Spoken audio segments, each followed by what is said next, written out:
चारू प्रज्ञा, आप supreme court का जिक्र कर रही है, सुप्रीम कोर्ट ने खारिज कर दिया। ठीक है, वो चाहते थे कि अलग गाइडलाइन बनाई जाए, लेकिन वही सुप्रीम कोर्ट 7.5 महीने बाद भी मनीष सिसोदिया के मामले में सबूत नहीं मिलने को लेकर एक बड़ी तल्ख टिप्पणी भी तो रसीद करती है। आपको याद होगा 5 अक्टूबर को सुप्रीम कोर्ट ने ही कहा, where is the evidence, where is the proof, where is the money trail, you have to establish a chain. लेकिन चारू प्रज्ञा, क्या ये सच नहीं है? चारू प्रज्ञा, फिर ये भी सच है कि अजीत पवार 2019 में 23 नवंबर को आपके साथ उप मुख्यमंत्री पद की शपथ लेते हैं और 25 नवंबर को एंटी करप्शन ब्यूरो उनके खिलाफ 9 मामले बंद कर देता है। फिर वो सरकार से हट जाते हैं तो 2020 में फिर से उनके खिलाफ ईडी की जांच शुरू हो जाती है। 2020 में ईडी नए सिरे से जांच शुरू कर देती है। फिर वो आपके साथ आ जाते हैं। मई महीने में उनके खिलाफ ईडी की छापेमारी होती है, उनके बेटे के खिलाफ छापेमारी होती है, और अब जब से वो आपके यहाँ है फिर तब से खामोशी है। लेकिन चारू प्रज्ञा, ये सेलेक्टिव अप्रोच जो नजर आती है वो मैं इसलिए कह रही हूं कि आप मुझे गिनवाइए, क्योंकि आप कह रही है भ्रष्टाचार के खात्मे की मुहिम है, सुप्रीम कोर्ट बेल नहीं दे रहा है, मैंने अग्री कर लिया, लेकिन ये सारे लोग जो आपके साथ चले आए, इनके खिलाफ मामला कहां तक पहुंचा? नमस्कार दोस्तों, स्वागत है आपका अपने यूट्यूब चैनल में। तो आज गरिमा सिंह ने बीजेपी प्रवक्ता चारू प्रज्ञा को ईडी पर सवाल पूछा। जैसा कि ईडी ने संजय सिंह पर छापे मारे और विपक्षी नेताओं पर छापे मारे, तो उसके रिगार्डिंग गरिमा सिंह ने बीजेपी प्रवक्ता से सवाल पूछे।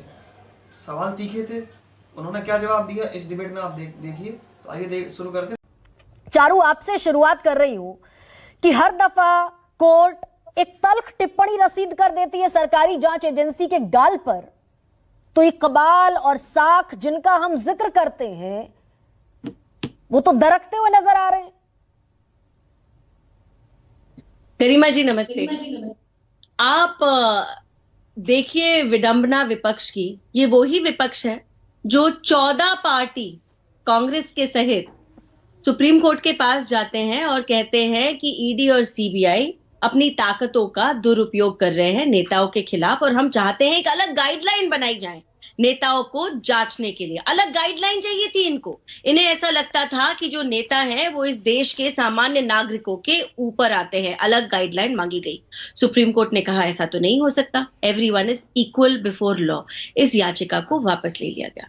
ये वही लोग हैं, इनके कार्यकाल के समय में कोर्ट में कहा जाता था कि सीबीआई एक कैद किया हुआ तोता बन गया है। सीबीआई को तोता कहा जाता था इन लोगों के कार्यकाल में। आज वही सीबीआई किसी का तोता नहीं है। वही सीबीआई एक स्वतंत्र तरीके से अपना काम कर रही है। क्यों ये बार बार इनके कोर्ट में फाइल करे गए सारे के सारे जो ये झूठे आरोप लगाते हैं उड़ा दिए जाते हैं? इसलिए उड़ा दिए जाते हैं क्योंकि उनके पीछे कोई तथ्य नहीं है। सेंट्रल एजेंसीज अपना काम करेंगी और अपना काम इंडिपेंडेंस के साथ करेंगी। और मैं आपको कुछ आंकड़े बता दूं जो मजबूरन ईडी को देने पड़े। ईडी ने कहा है कि 96% केसेस में कन्विक्शन हुआ है, और जितने ईडी के केसेस होते हैं उसमें से केवल 3% केस नेताओं के ऊपर होते हैं। भैया बाकी केसों की तो बात नहीं करते। आप एक ऐसा नैरेटिव रचना चाहते हैं जहां पर आप देश में ये जता रहे हैं, खुल्लम खुल्ला जता रहे हैं, क्योंकि हम किसी पार्टी में बड़े नेता बन गए, बड़े पद पर आ गए, तो हम सामान्य नागरिकों के ऊपर हो गए। इस नैरेटिव को, इस थॉट प्रोसेस को खत्म कर दिया है मोदी सरकार ने। नहीं, लेकिन आज चारू प्रज्ञा, आप सुप्रीम कोर्ट का जिक्र कर रही है, सुप्रीम कोर्ट ने खारिज कर दिया। ठीक है, वो चाहते थे कि अलग गाइडलाइन बनाई जाए, लेकिन वही सुप्रीम कोर्ट 7.5 महीने बाद भी मनीष सिसोदिया के मामले में सबूत नहीं मिलने को लेकर एक बड़ी तल्ख टिप्पणी भी तो रसीद करती है। आपको याद होगा 5 अक्टूबर को सुप्रीम कोर्ट ने ही कहा, where is the evidence, where is the proof, where is the money trail, you have to establish a chain। 2 minute में गिर जाएगा केस। लेकिन मुझे एक बात बताइए, क्या उसी सुप्रीम कोर्ट ने बेल दी? बेल क्यों नहीं दी?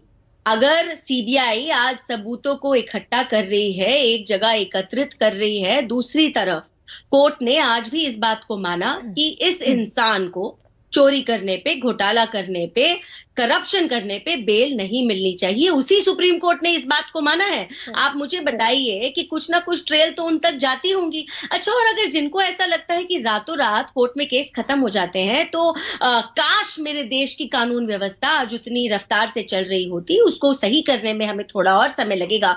आपको याद होगा जो मोदी जी के ऊपर केसेस चल रहे थे, 10 साल लग गए थे क्लीन चिट मिलने में, और कभी ना मोदी जी ने शिकायत करी, ना भाजपा के किसी कार्यकर्ता ने सड़क पर उतर के दंगे मचाए। इन लोगों की तरह हम कोई जश्न भ्रष्टाचार नहीं मना रहे थे। हमने बोला कानून पर विश्वास है, अपने न्यायालय पे विश्वास है, और उनको, एजेंसीज को, न्यायालय को, सबको अपना काम करने दीजिए अपने समय पर, अपने हिसाब से। लेकिन चारू प्रज्ञा, ये सेलेक्टिव अप्रोच जो नजर आती है वो मैं इसलिए कह रही हूं कि आप मुझे गिनवाइए, क्योंकि आप कह रही है भ्रष्टाचार के खात्मे की मुहिम है, सुप्रीम कोर्ट बेल नहीं दे रहा है, मैंने अग्री कर लिया, लेकिन ये सारे लोग जो आपके साथ चले आए, इनके खिलाफ मामला कहां तक पहुंचा?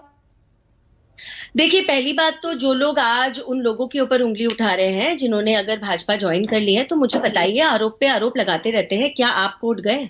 क्या आपने कोर्ट में या किसी एफआईआर के द्वारा ये कहा कि इस जांच को आगे क्यों नहीं बढ़ाया जा रहा, हमें वजह बताइए? तो देखिए, यहाँ खाली आरोप लगाने वालों की कमी नहीं है, लेकिन एक्शन लीजिए और तब बताइए। और मैं एक बात और बता देती हूँ, ऐसा नहीं है कि अगर भाजपा की सरकार है तो भाजपा के नेताओं के ऊपर कड़ी कार्रवाई नहीं होगी। नाम बता दीजिए चारू प्रज्ञा, मैं तो बैठी हूँ सुनने के लिए, आप बताइए।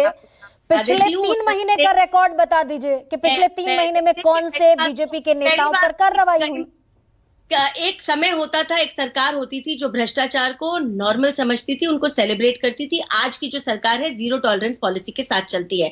उसके बावजूद अगर कोई भाजपा का नेता इस तरीके के मुद्दों में फंसा पाया जाता है, उनके ऊपर कार्रवाई चलती है, उनके ऊपर छापेमारी होते हैं। मैं आपको नाम के साथ बता रही हूँ, उत्तर प्रदेश में अजय सिंह, ओम प्रकाश जायसवाल, मध्य प्रदेश में ओम प्रकाश ध्रुवे, झारखंड के अंदर, और सुशील वासनावी, कितने सारे मैं आपको लिस्ट निकाल के नामों की दे सकती हूं, जिससे ये साबित होता है कि आज की तारीख में सीबीआई या ईडी किसी के इशारों पर नहीं चलती। इंडिपेंडेंट बॉडीज है, उसमें काम करने वाले कई सारे अफसर हैं। आप जब इस तरीके से एक पूरी एजेंसी को, जांच एजेंसी को बदनाम करते हैं, उन सारे अफसरों को बदनाम करते हैं जो बहुत मेहनत से उस नौकरी में आते हैं और दिन रात मेहनत करके अपना काम करते हैं अपनी देश के। चारू प्रज्ञा, क्या ये सच नहीं है? चारू प्रज्ञा, फिर ये भी सच है कि अजीत पवार 2019 में 23 नवंबर को आपके साथ उप मुख्यमंत्री पद की शपथ लेते हैं और 25 नवंबर को एंटी करप्शन ब्यूरो उनके खिलाफ 9 मामले बंद कर देता है।